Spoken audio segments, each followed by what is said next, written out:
പരിശുദ്ധ പരമദിവ്യകാരുണ്യീശോയ്ക്ക് എന്നേരവും ആരാധനയും സ്തുതിയും പുകഴ്ചയും ഉണ്ടായിരിക്കട്ടെ. ഓഗസ്റ്റ് മാസം 1 തീയതിയുടെ പ്രഭാതം പരിശുദ്ധ അമ്മയുടെ സ്വർഗാരോപണ തിരുനാളിനൊരുക്കമായുള്ള 15 നോമ്പ് ആരംഭിക്കുന്ന ദിവസം. ആദ്യ വെള്ളിയാഴ്ചയായ ഇന്ന് ഈശോയുടെ തിരുഹൃദയത്തിലേക്ക് നമ്മെയും നമ്മുടെ നിയോഗങ്ങളെയും സമർപ്പിച്ച് പ്രാർത്ഥിക്കാം. ലൂക്കാ സുവിശേഷം 12-ാം അധ്യായം 7-ാം വചനം ധ്യാനിക്കാം.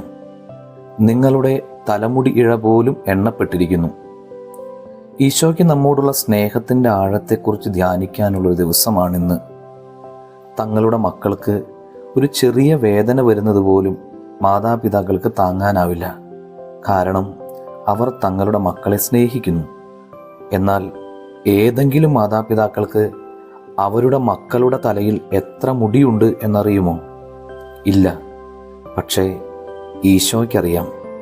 കാരണം അത്രയ്ക്ക് സ്നേഹമാണ് അവിടുത്തേക്ക് നമ്മോട്.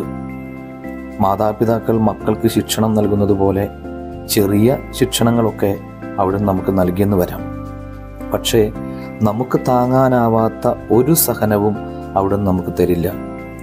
പാപം ചെയ്ത് പിശാചിൻ്റെ അടിമയായി നാം മാറുമ്പോൾ അവനാണ് താങ്ങാനാവാത്ത പീഡകൾ തന്ന് ദൈവമക്കൾ വേദനിക്കുന്നത് കണ്ട് ആസ്വദിക്കുന്നത്.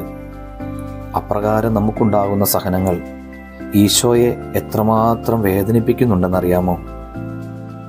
നമുക്ക് പ്രാർത്ഥിക്കാം. കർത്താവേ, പാപം ചെയ്ത് അങ്ങയുടെ സന്നിധി വിട്ടകന്നു പോകാൻ എനിക്കൊരിക്കലും ഇടയാകരുതേ എന്ന് ഞാൻ പ്രാർത്ഥിക്കുന്നു. എല്ലാവർക്കും നല്ലൊരു ദിവസം ഉണ്ടാകട്ടെ. നമ്മുടെ കർത്താവ് ഈശോ മിശിഹായുടെ കൃപയും പിതാവായ ദൈവത്തിൻ്റെ സ്നേഹവും പരിശുദ്ധാത്മാവിൻ്റെ സഹവാസം ഉണ്ടാകട്ടെ, ഇപ്പോഴും എപ്പോഴും എന്നേക്കും. ആമേൻ.